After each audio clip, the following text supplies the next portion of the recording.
They say revenge is best served cold, but mine was served at my ex-wife's wedding. Diana left me for a flashy developer, calling me boring. She invited me to watch her upgrade to wealth and status. What she didn't know, I had history with her new family. History that could destroy everything she'd built. My name is Trevor Whitfield. I'm 50 years old, and I've spent the last 25 years building this town from the ground up. Literally. Every strip mall, half the residential developments, and 3 of the 4 schools bear my company's craftsmanship. Whitfield Construction wasn't just a business, it was my legacy. Diana used to joke that I love concrete more than her. Turns out it wasn't a joke. The marriage lasted 18 years. Diana Carver, she kept her maiden name for her real estate career, was everything I thought I wanted. Sharp as a tack, ambitious, and she could work a room like nobody's business. She sold houses while I built them. We were supposed to be a team, but somewhere along the way, team became competition. Diana started making comments about blue-collar limitations and expanding horizons. She'd come home from real estate conferences, talking about investors and developers like they were gods among men.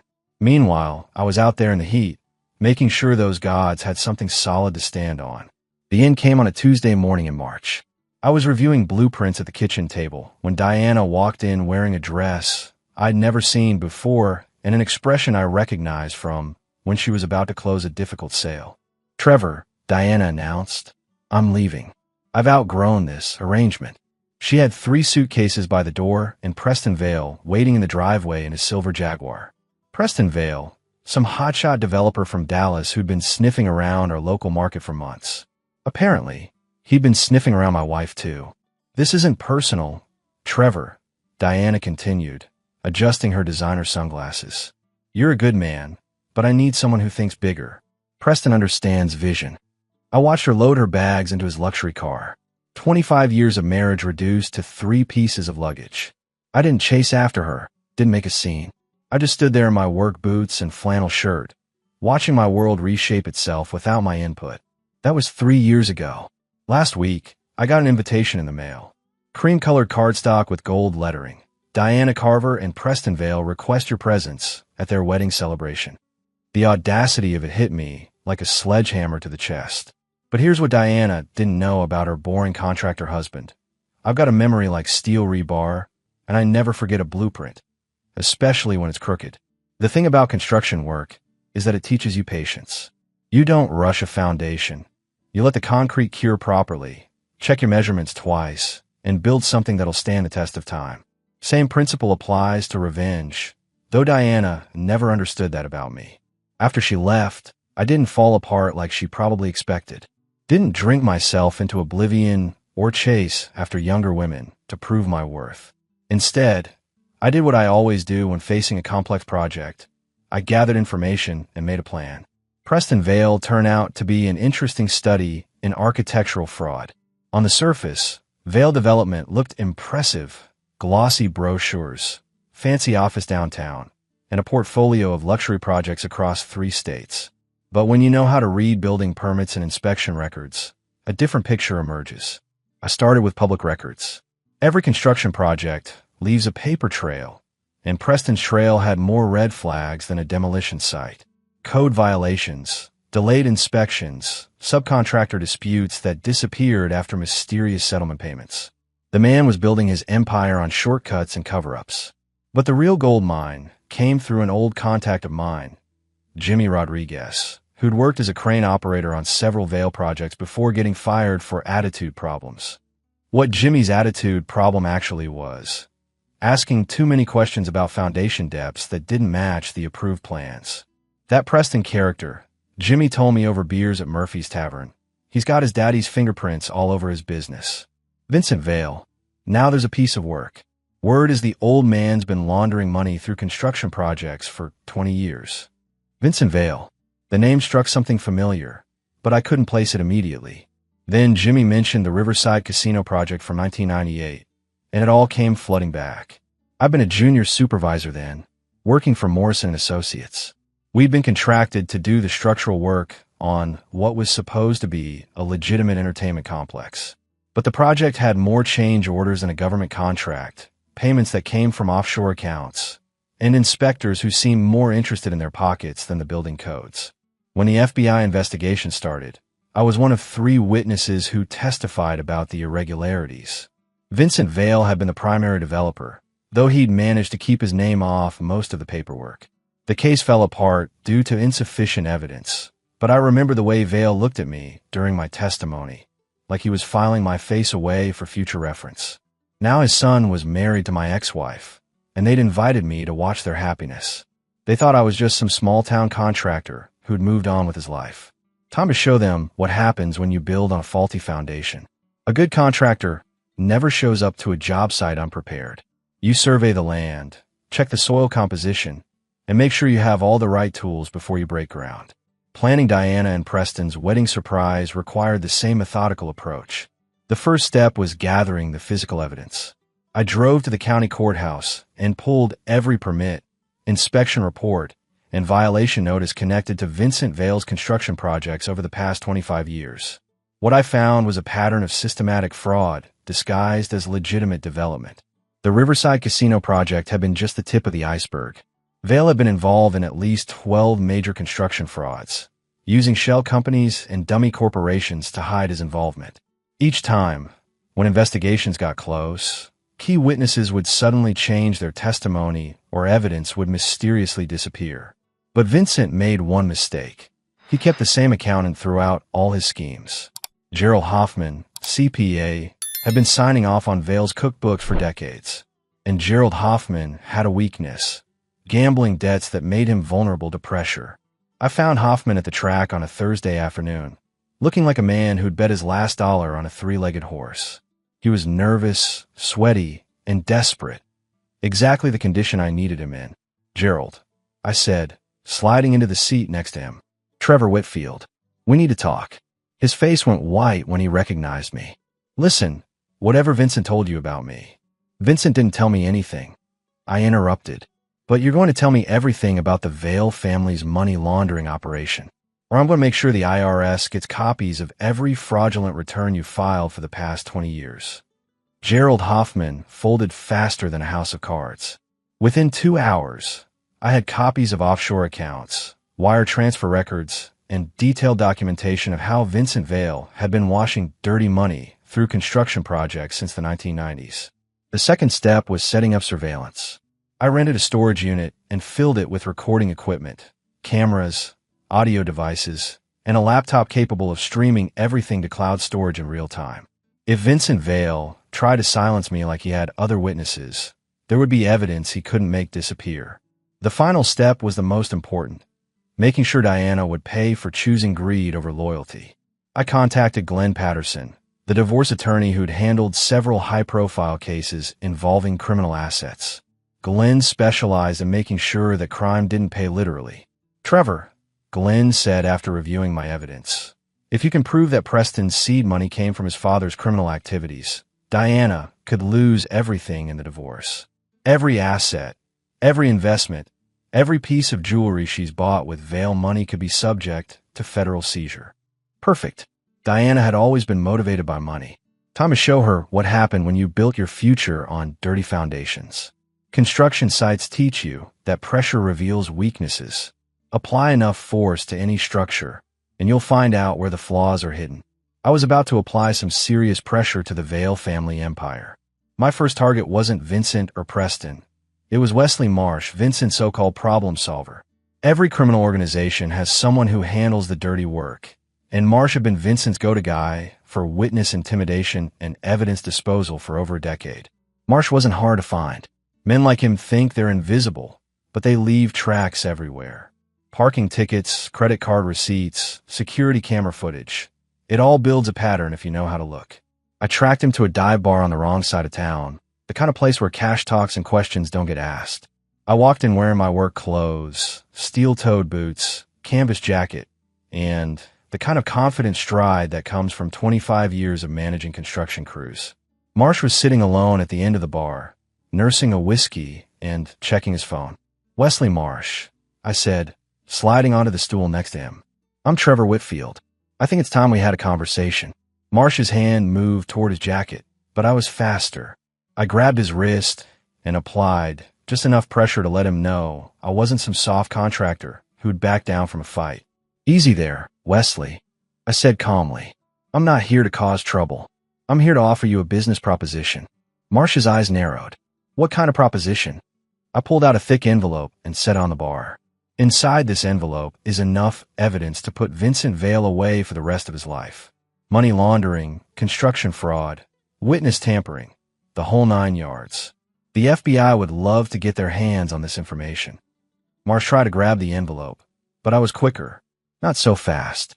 See, I've got copies stored in 3 different locations, with instructions to release everything if anything happens to me. So here's the deal. You're going to help me document Vincent's current operations, or you're going down with him when this house of cards collapses." The look on Marsh's face told me everything I needed to know. Loyalty only goes so far when federal prison is on the table. Within an hour, Marsh was wearing a wire and agreeing to record his next meeting with Vincent Vale. But the real breakthrough came when Marsh revealed something I hadn't expected. Vincent wasn't just laundering money through construction projects. He was also using his son's wedding as cover for a major financial transfer. Offshore accounts were being moved, shell companies were being dissolved, and millions of dollars were about to disappear into untraceable investments. The wedding wasn't just a celebration. It was Vincent Vale's exit strategy. The wedding was held at St. Catherine's Cathedral, a 100-year-old stone church that Diana had chosen because it photographed well for social media. I arrived 30 minutes early, wearing my best charcoal suit and carrying a leather portfolio that contained 25 years of carefully documented evidence. I took a seat in the back row, third pew from the exit, close enough to see everything, far enough to avoid immediate recognition. The church filled slowly with Dallas society elite, all dressed to impress and eager to witness what they thought would be the social event of the season. Diana looked radiant as she walked down the aisle in a designer gown that probably cost more than most people's cars. She was savoring every moment, every camera flash, every envious glance from other women who'd never landed a developer with Preston's apparent wealth and status. Preston stood at the altar looking confident and satisfied, like a man who just closed the biggest deal of his life. He had no idea that his father's criminal empire was about to collapse around him, taking Diana's dreams of luxury with it. But it was Vincent Vale who caught my attention. He sat in the front row, impeccably dressed in a $1,000 suit, scanning the congregation with the practiced eye of a man who'd spent decades watching for threats. His security team, 3 men I recognized as Wesley Marsh and 2 associates, were positioned strategically around the church. When Vincent's eyes swept across my section, he paused. For a moment, our gazes locked across 25 years of silence and secrets. I watched the color drain from his face as recognition hit him like a sledgehammer to the chest. He turned immediately to Preston and whispered something urgent in his ear. Preston's confident smile faltered as he looked in my direction, confusion replacing certainty. Vincent stood abruptly and walked toward Preston, his movements sharp and deliberate. "We need to talk. Now." Vincent's voice carried across the church, cutting through the organ music and wedding chatter. The congregation stirred uneasily. Diana stopped mid-aisle, her perfect smile freezing as she realized something was terribly wrong. The photographer kept clicking, capturing what he thought were candid moments of pre-ceremony excitement. Preston looked from his father to me, then back to his father. "What's going on, Dad? Who is that man?" Vincent grabbed Preston's arm and pulled him toward a side chapel, away from the curious stares of 200 wedding guests. Diana stood alone in the center aisle, her bouquet trembling in her hands as whispers began rippling through the pews. I remained seated, calm and patient, watching the foundation of their perfect day begin to shift and settle. In construction, once structural integrity is compromised, collapse is inevitable.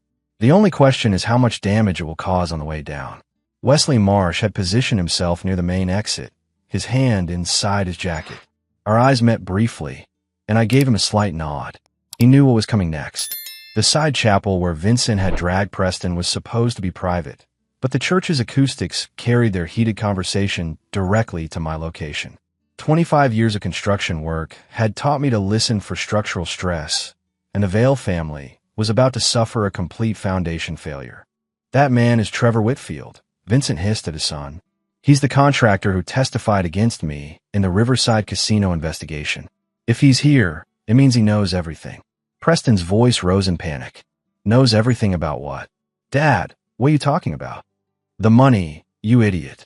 The seed capital for Vail Development, the offshore accounts, the construction frauds, all of it. If Whitfield has evidence, we're finished. I stood slowly and walked toward the chapel, my footsteps echoing in the sudden silence. Diana watched me approach, her face a mixture of confusion and growing terror. The wedding guests were murmuring among themselves, sensing that something had gone catastrophically wrong. Vincent, I called out as I reached the chapel entrance. We need to finish that conversation we started in 1998. Vincent emerged from the chapel with Preston beside him, both men looking like they'd seen a ghost. Vincent's carefully maintained composure had shattered, revealing the desperate criminal underneath the expensive suit. Whitfield, Vincent said, his voice tight with barely controlled rage. You should have stayed buried in whatever small town hole you crawled out of. I never left, Vincent, I replied calmly. I've been right here, building this community, while you've been tearing it down with your dirty money and criminal schemes. Preston stepped forward, his wedding confidence completely gone. I don't understand what's happening here. Dad, tell me this man is lying. I opened my portfolio and pulled out a thick stack of documents. Your father has been laundering money through construction projects for 25 years, Preston. Every dollar that built Vail Development came from criminal activities. Every project, every investment, every luxury you've enjoyed, all of it paid for with dirty money. Diana's bouquet fell to the floor as the implications hit her. Her voice came out as a whisper. The prenup.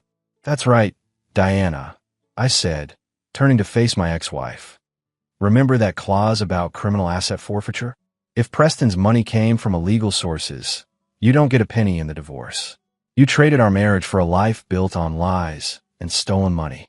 Vincent's hand moved toward his jacket, but Wesley Marsh stepped forward from his position near the altar.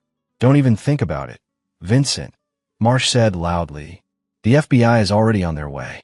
This whole conversation is being recorded and transmitted to federal agents. The church erupted in chaos.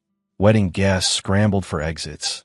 The photographer kept shooting pictures, and Diana collapsed into a pew, her designer dress crumpling around her like a deflated balloon. Preston grabbed his father's arm. Dad, please tell me this isn't true. Please tell me our whole life isn't built on lies. Vincent looked at his son with something that might have been regret, then at me with pure hatred. You've destroyed everything, Whitfield. 25 years of planning. Gone because of your stubborn righteousness.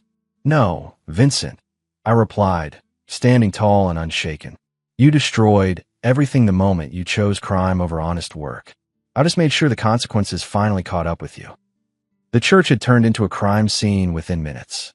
FBI agents were handcuffing Vincent and Preston while wedding guests fled through every available exit.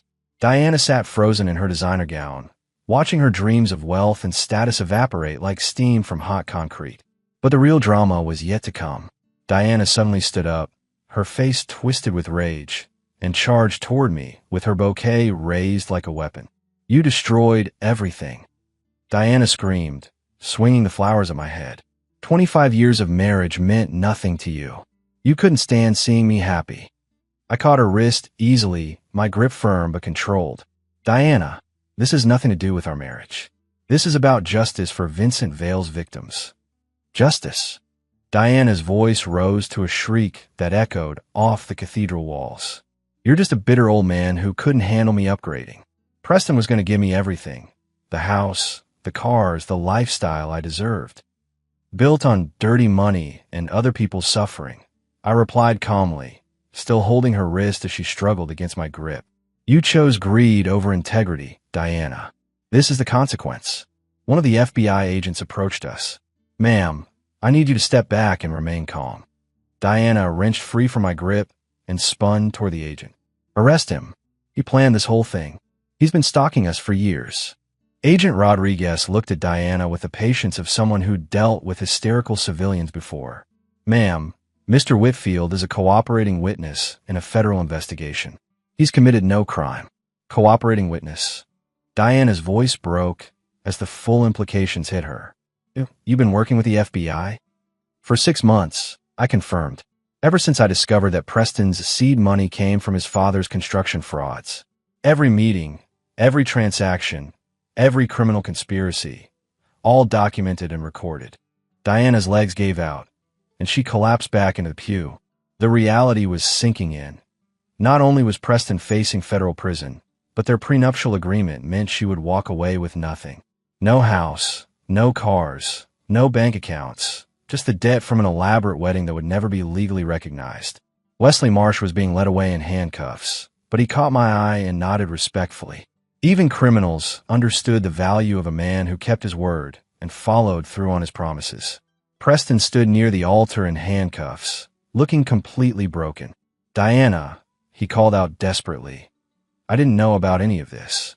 You have to believe me." Diana didn't even look at him. She was staring at me with a mixture of hatred and grudging respect. "You planned this for years, didn't you, Trevor?" "I planned to build a life with you, Diana," I replied honestly. "When you chose to destroy that, I built something else instead. A case that would make sure Vincent Vale finally paid for his crimes." The FBI was leading Vincent past our pew when he stopped and glared at me with pure venom. "This isn't over, Whitfield. Men like me have long memories and longer reach." I stood up to my full height and looked Vincent Vale directly in the eyes. "Men like you have been threatening me for 25 years, Vincent. I'm still here, and you go to federal prison. I'd say my reach is longer than yours." The aftermath of a construction project always requires a final inspection, checking that everything was built to specifications and that all safety standards were met. The collapse of Vincent Vale's criminal empire needed the same thorough review. 3 weeks after the wedding disaster, I was sitting in FBI agent Rodriguez's office, reviewing the final details of the case that had consumed 6 months of my life. The evidence I'd gathered with Wesley Marsh's cooperation had led to a federal indictment that would put Vincent away for 20 years minimum. "The prosecutor wants to thank you personally, Mr. Whitfield," Agent Rodriguez said, sliding a commendation letter across his desk. "Without your testimony and the evidence you gathered, Vincent Vale would have continued laundering money indefinitely." "What about Preston?" I asked. He seemed genuinely shocked by his father's activities. "Preston's cooperating fully with the investigation. He'll probably serve 2 years for conspiracy, but he's helping us unravel shell companies in 3 other states. His cooperation might reduce his sentence." I nodded, feeling a strange mixture of satisfaction and sadness. Preston hadn't been the real criminal, just a son who trusted his father too much and asked too few questions. "And Diana?" Agent Rodriguez continued. "She's filed for divorce, of course. Her attorney is claiming she was an innocent victim who had no knowledge of the criminal activities." That made me laugh. Diana always was good at playing the victim when it suited her purposes. "The federal asset forfeiture will take most of their joint property," Rodriguez explained. "The house, cars, bank accounts, all of it will be seized as proceeds from criminal activity. She'll get to keep whatever she brought into the marriage, but that wasn't much." The irony was perfect. Diana had left me because she wanted more than a contractor's modest lifestyle. Now she was facing a future with even less than what we'd built together over 18 years. A week later, I was back at my construction site, supervising the foundation pour for a new elementary school. Honest work, legitimate money, and a project that would serve the community for decades to come. It felt good to be building something again instead of tearing down criminal enterprises. Jimmy Rodriguez found me there, wearing his hard hat and safety vest like he'd never been away. "Trevor," Jimmy said, shaking my hand firmly, "I heard what you did. Takes guts to stand up to men like Vincent Vale." "Just doing what was right, Jimmy," I replied. "Same as you when you questioned those foundation measurements." "So what's next for you?" Jimmy asked. "Thinking about retirement." I looked around at the construction site. The honest workers, the legitimate materials, the project that would educate children for generations. This was what I'd always been meant to do. Build things that mattered. Create structures that would outlast the people who made them. Retirement. I smiled and picked at my blueprints. "Jimmy, I'm 50 years old, and I've got at least 20 more years of good work in me." Diana thought I was boring because I valued substance over flash. But substance is what lasts when everything else falls apart. "Speaking of Diana," Jimmy said carefully, "heard she's working at a real estate office downtown." Not selling houses, just answering phones and filing paperwork. I felt a brief pang of something that might have been pity, but it passed quickly. Diana had made her choices, just like Vincent Vale had made his. Actions have consequences, and both of them were learning that lesson the hard way. The foundation was setting perfectly, level and strong, just like justice. 6 months after Vincent Vale's arrest, I was reviewing architectural plans for the new community center when my secretary buzzed my intercom. "Trevor, there's a woman here to see you.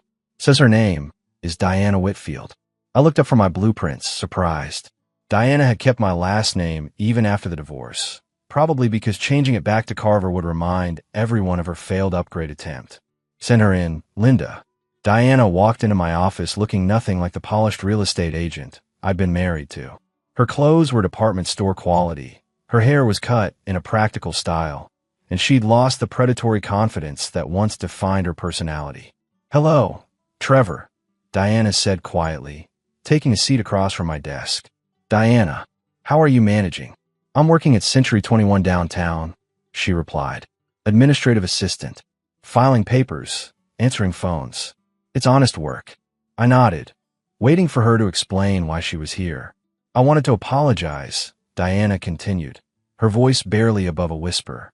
"Not for leaving you. I still think we weren't right for each other. But for how I left. For the cruelty, for the public humiliation, for trying to make you feel like you weren't enough. You don't need to apologize for wanting more than what we had, Diana. But I do need to apologize for not seeing what we actually had," she said, looking around my office at the construction awards, community service plaques, and photos of completed projects.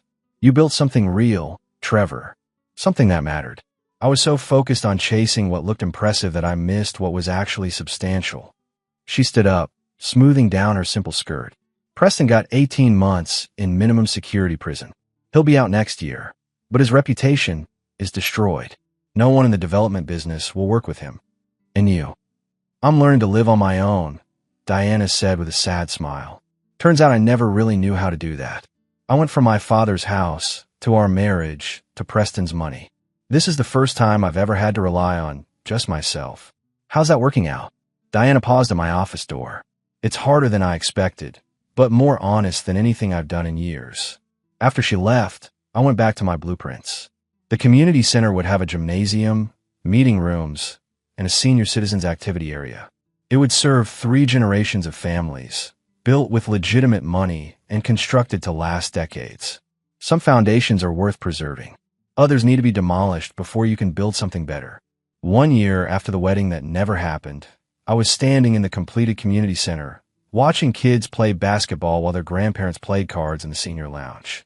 The building was everything I'd envisioned: functional, durable, and designed to serve the community for generations. Jimmy Rodriguez found me there, holding a newspaper with Vincent Vale's mugshot on the front page. 22 years in federal prison, Jimmy said, showing me the headline. Judge threw the book at him. Said he showed no remorse for the lives he'd destroyed. "What about Wesley Marsh? 5 years for conspiracy, but he'll be out in 3 with good behavior. Turns out cooperating with the FBI earned him some consideration." I nodded, feeling a sense of closure I hadn't expected. The case was finally over. The criminals were paying for their crimes, and the community was safer. "You know what the best part is, Trevor?" Jimmy continued. "All those buildings Vincent constructed with dirty money, they're being torn down and rebuilt properly. Your company got the contract for 3 of them." That news made me smile. Honest work replacing criminal shortcuts. Legitimate construction replacing fraudulent development. It felt like justice in its purest form. "Jimmy, you want to grab dinner?" "I'm buying." "Can't tonight, Trevor. Got a date with Maria Gonzalez from the Planning Commission. She said a man who stands up to criminals is worth getting to know better." After Jimmy left, I walked through the community center one more time, checking the craftsmanship, testing the door handles, making sure everything met my standards. This building would outlast all of us. The honest contractor who built it, the criminal who'd tried to corrupt the industry, and the woman who'd chosen flash over substance. My phone buzzed with a text message from an unknown number. Saw the news about Vincent Vale. "You were right about building something that lasts. Congratulations, D." I smiled and deleted the message. Diana had learned the difference between what looks impressive and what actually matters. But that lesson had come too late for us. Some damage can't be repaired, only learned from. Outside, the sun was setting behind the mountains, casting long shadows across the construction site where my crew was laying the foundation for tomorrow's project, a new fire station that would protect the community for the next 50 years. I climbed into my truck and headed home to the modest house I'd built with my own hands 18 years ago. It wasn't impressive or flashy, but every nail was straight, every board was level, and every system worked exactly as designed. Some men build empires. Others build foundations. The difference is that foundations are meant to support something greater than themselves, while empires exist only to glorify the men who created them. I'd chosen foundations, and I'd never regretted that choice.